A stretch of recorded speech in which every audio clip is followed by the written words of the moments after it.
Alright, what's up everybody? We are on Season 1, Episode 18 of Vinland Saga, which is called Out of the Cradle. I had to actually look up what that exactly means, like what the word cradle means, but I think it's like a little, like a bed for a baby or whatever, right? So, out of the cradle means somebody is growing up, I guess, and obviously the only character you could think about then in that regard would be Thorfinn, and it makes a lot of sense because Thorfinn is about to have this duel with Thorkell. So what does that mean for him to grow up actually, right? Is it that it's interesting because now I think about it, and it could mean two things. It could either mean that he will be able to actually take out Thorkell,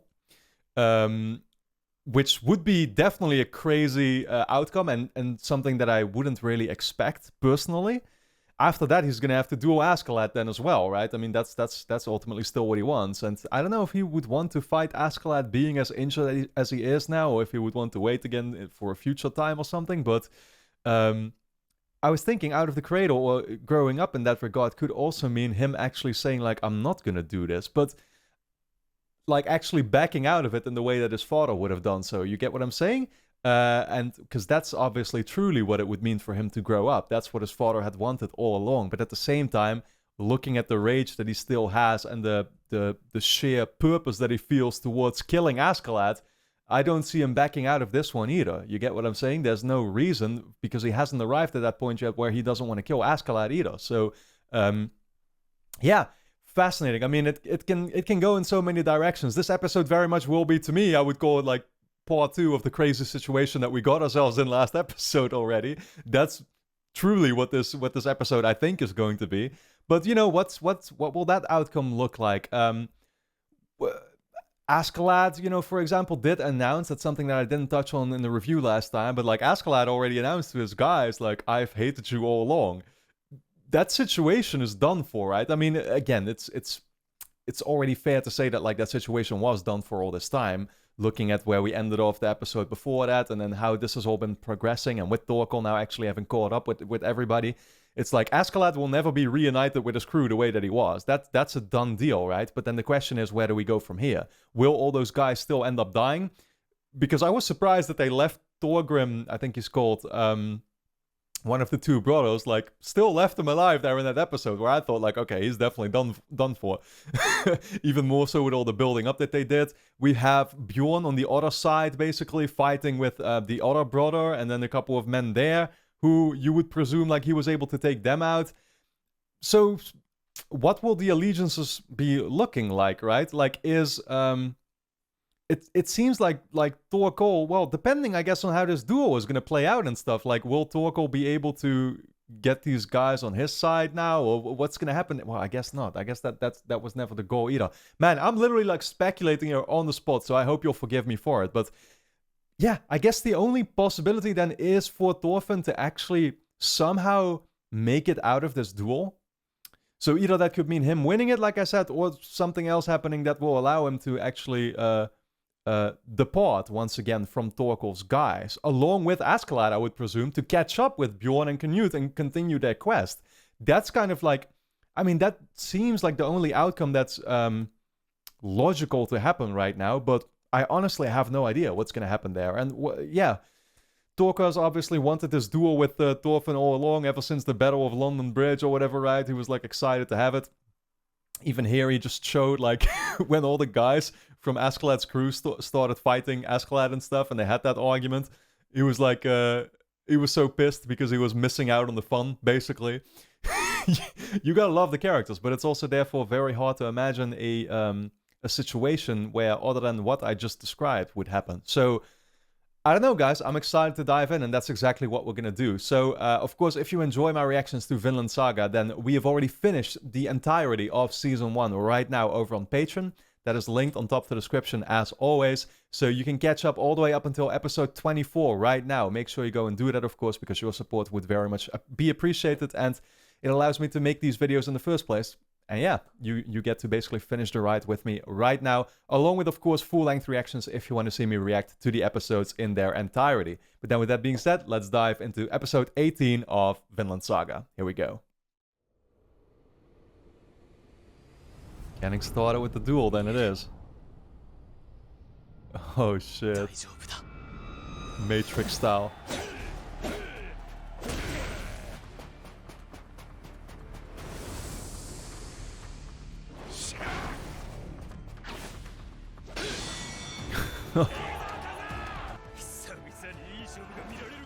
You wonder how he could block an axe like that with these little daggers.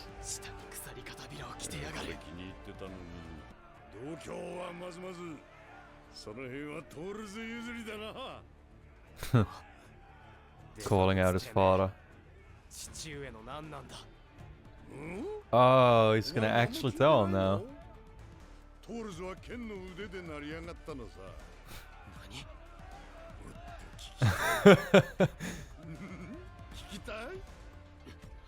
Injure me more or what? Okay, entertain. That works too.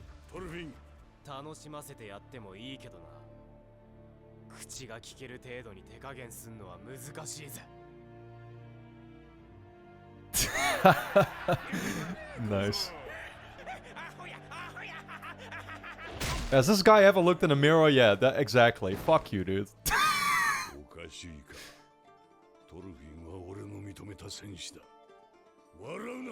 He respects him.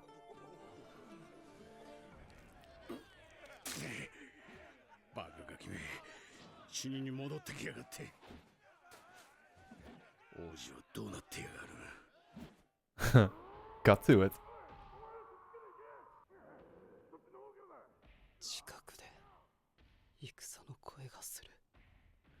He doesn't want to have anything to do with it.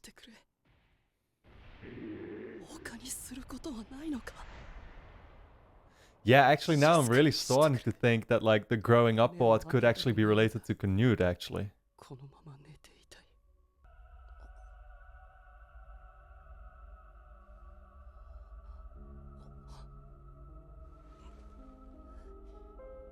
He's got a little vision.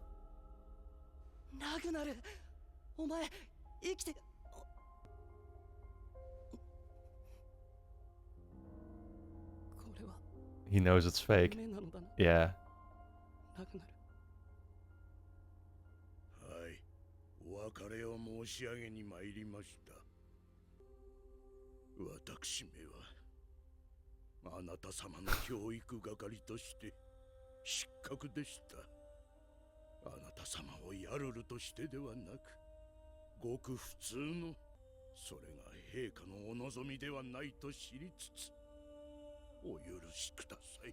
So that's also the reason that Canute kind of became the way he was.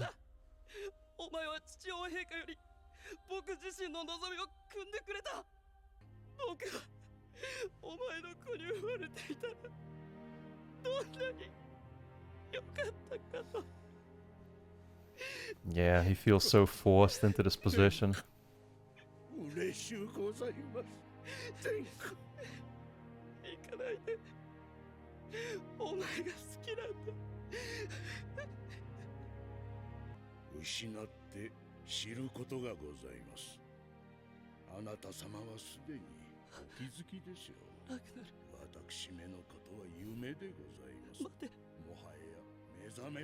Wow. He's like, now it's time to just face reality, dude. I like that. I like that as a life lesson, though, because it's kind of just what I would try to abide by, you know? Reality is the way it is, and now you gotta make the best of it.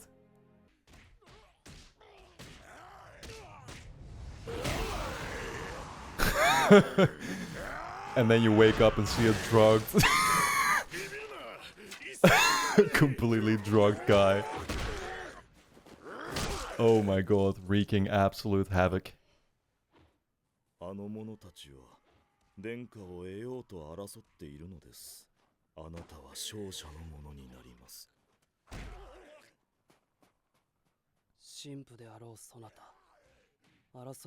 Oh, he has no control. He can't do anything.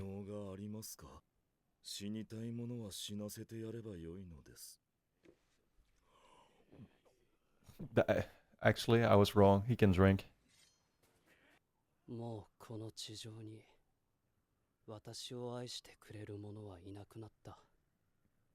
Yeah, that must be tough as hell.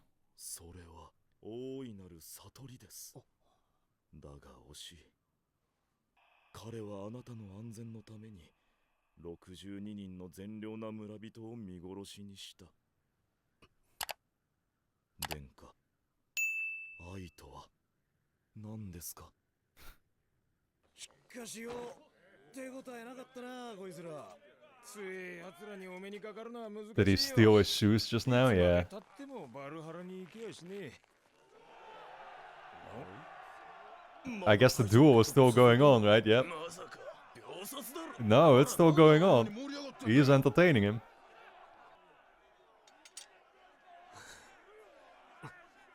Okay, it's bloody though.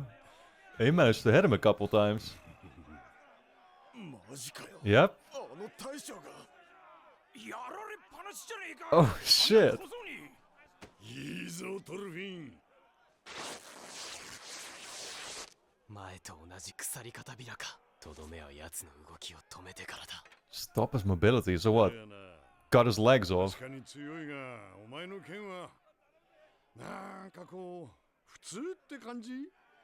ならそいつ相手にコテンパンのてめえは何なんだよ。そうさ、俺にも足りない。トールズのこのお前からならそれを学べると思ってたんだが、本当の戦士ってなんだ？ Oh shit. He's asking him that question?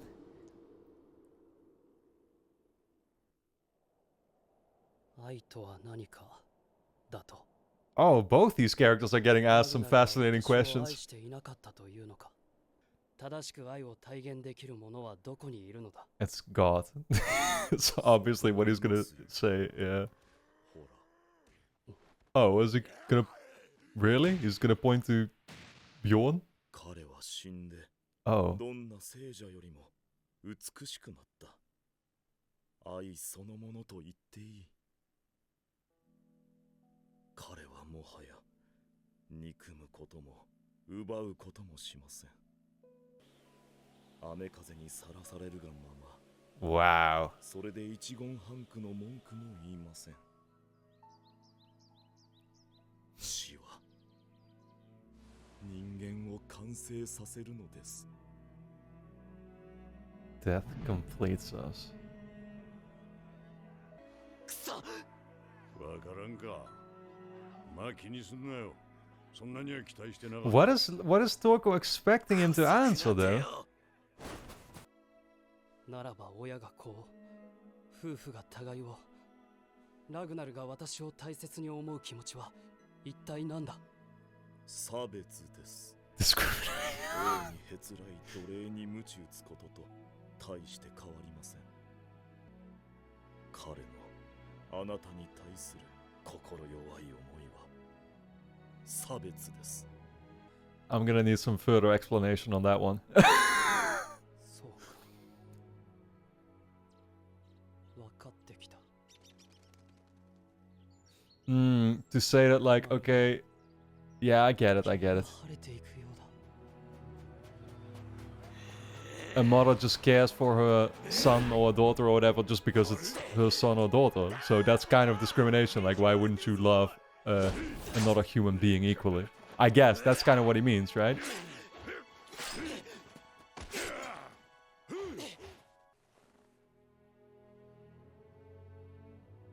分かってきた。この雪が愛なのだな。そうです。なんということだ。世界が神の御業がこんなにも美しいというのに、人間の心には愛がないのか。 Yeah. Wow, these talks are fascinating, man. 私たちがこのような生き物になってしまったのは、遠い祖先が神に背き、罪を犯したせいだと言われています。 This show is about to convert me. 楽園から追放されたのです。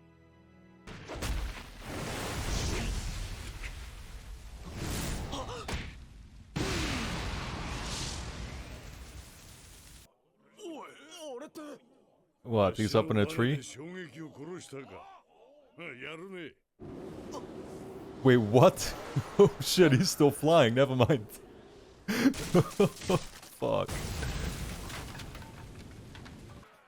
くそ。いよいよ晩作尽きたか。 Askeladd's still just thinking about his own self-interest. Who wouldn't, though?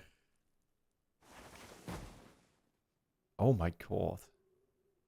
Oh, that's Bjorn. Yo, look what a monster he's turned into. いけませんな。あの者は正気を失っている。 Now he doesn't even realize that he was trying to protect these two. お逃げになった方が良いでしょう。正気。正気の人間がこの世のどこにいるのだ。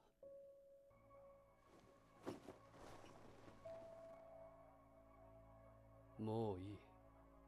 もううんざりだ。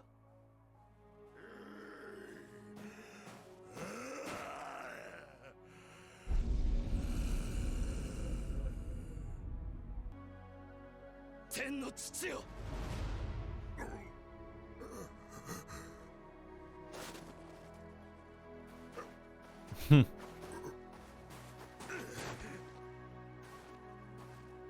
哀れな戦士。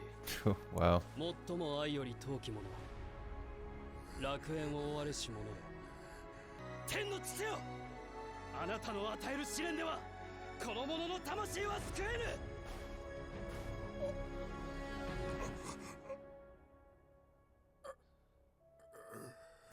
This is so crazy, man. Jesus Christ. What a powerful scene. The monk is like, damn, you couldn't have said it any better than me. Or I couldn't have said that any better than you. You get what I was saying. もはやあなたの救いは求める。王子。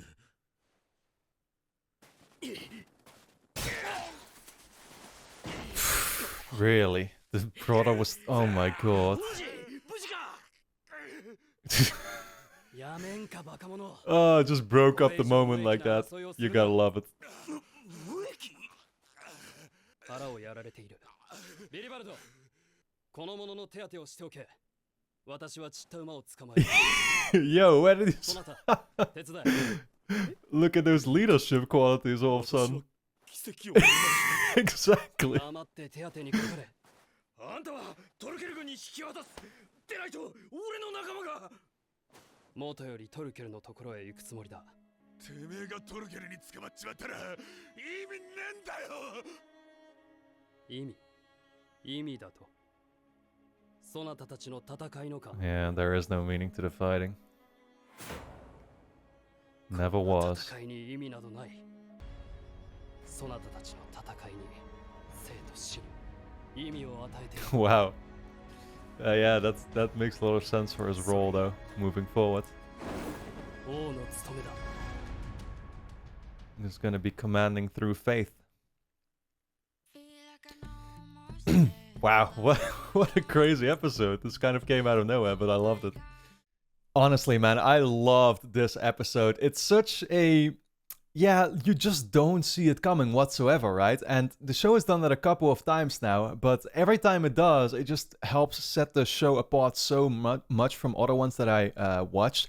It reminds me a little bit of, you know, I don't want to bring up other shows too many times or something, but I definitely got some like Attack on Titan vibes from this, where what I love about it is how it allows you to actually think outside of the box. It just gives you these sentences that at first sight look completely ridiculous, right? Because especially what I'm thinking of now is when Canute asks that, like, yeah, what do you call Ragnar's appreciation for me? That's true love, right? And then the monk is like, no, it's discrimination. It's like, what are you talking about? Or like the love between a mom and a child. Yeah, that's discrimination. And then suddenly you start to think about it a little bit more. Oh, actually, it does make a lot of sense how, like, okay, yeah, we love our, you know, people love their sons and daughters just because, again, they are their sons and daughters, but do they share the same love for other people? No, they don't really necessarily, right? And obviously the backdrop that we here have is just a bunch of people fighting each other, which is even worse than just leaving people alone, I guess. But I mean, again, it's these kinds of discussions that definitely give me that Attack on Titan vibe that I had back when I was watching that show, and it constantly used to pull the same shit. But I also just think that the direction in general makes a lot of sense for Canute, because Canute as a character, we knew that like he was never a true warrior, to put it like that, and he was never going to be. And this is the point where I realize it's like it's kind of that it's that Armin moment from Attack on Titan, where Armin was the exact same way, and he was being like, yeah, how can I serve much of a purpose? Because I'm not a natural skilled guy who can use his gear to take out a bunch of Titans like my friends do. And then he realized like, no, but I'm a good commander, and I can well, in his case it was more like strategy and stuff like that, right? And I think for Canute it's more about leading in a moral sense and using his faith, which of course had been teased all this time, that like, oh, he did have more of a Christian type mindset, and that was essentially his faith, right? That like he realizes now they can use that to his advantage, I guess. And it's helped him to actually step up. And you see a whole different character, to the point where even a monk, I love just how he's like, I just watched an actual miracle. It's like, that was exactly my mindset as I'm watching the scene unfold. It's like, we see a whole different Canute. So obviously that is ultimately what the title did refer to, is that while I was thinking about Thorfinn at first, now Thorfinn is still very much the same character that we know. But in the meantime, Canute right now has just completely stepped his game up, and he's essentially willing to surrender himself, I guess, to Thorkell. Although I would imagine that he actually thinks that he'll be able to be maybe like a leader to them even, or something, right? Or like he'll have those guys under him ultimately. So that'll be curious, because it might actually mean that like Askeladd and Thorfinn are gonna lose him. You know what I'm saying? What's gonna happen then with Bjorn? What's gonna happen with, yeah, very hard to tell right now, but like, yeah, it was just, I loved also the build-up just to this. It made so much sense, where at first we see Canute have this vision of Ragnar who's talking to him one last time, right? And he talks about kind of his regrets and like having nurtured him in the way that what did he say? Like a farmer guy would have done so, or whatever, right? Just a regular human would have done, which got him to be this weak. And so I would think that that's the reason why Canute ended up being the way he is and never was that warrior. It's just because he was raised by Ragnar, who decided to go with that different approach, right? And so Ragnar in that way also feels a lot of remorse for that. But now, ultimately, things may pan out differently, and it might have been a good thing, although sadly Ragnar will never, well, perhaps will never be able to realize that it was for the better, I guess, right? I mean, yeah, I don't know. It's like, it's just interesting, because this show has delved into religion a lot already and stuff, right? And even I like talked about it a couple of times, and I don't want to get too much into my like personal thoughts and this and that, because what's kind of the point. But I think it's just like, to me, I appreciate about it, because I'm always open-minded, and you know that. Like, I appreciate that it's giving me different angles, and that it's kind of it's beautiful. You know what I'm saying? So I very much appreciated and enjoyed this episode. This one is easily one of the ones that stood out the most to me so far. I'm going to be completely honest about that. So yeah, I hope you all enjoyed my reaction to it, of course, guys. If you did, then well, you can already basically finish the entire ride with me over on Patreon, which is linked on top of the description, because Season 1 will be entirely finished there. Of course, I'm also going to be checking out, by the way, Season 2 when it airs, so that'll be something to look forward to. But like I said, you can catch up on the last episodes of Season 1 right now over on Patreon, along with full-length reactions, if you want to see me react to the episodes in their entirety. And then with that being said, I want to thank you all for tuning in, and I look forward to seeing you back in the next episode.